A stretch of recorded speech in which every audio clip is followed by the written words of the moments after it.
start out doing the right side because it's identical to the left, so there's no point in making you sit through all that.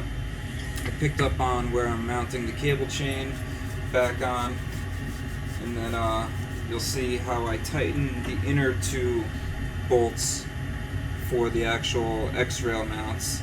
So what I do is I push up a little bit and then I tighten it so that it's sitting on that as a pivot point. That's the fulcrum. And then when I now release it, it wants to rotate down, and then the other side ends up sitting flush. So it falls back and then the ledge stops it, and now it's perfectly straight across. And then I tighten the other one and come back and tighten the first one a little bit more. Now you go hand tight, maybe a little bit more. You're really not trying to go crazy and strip things. I mean, it is a 3D printer, but you could use a torque wrench if you want, but I mean, it's really not necessary.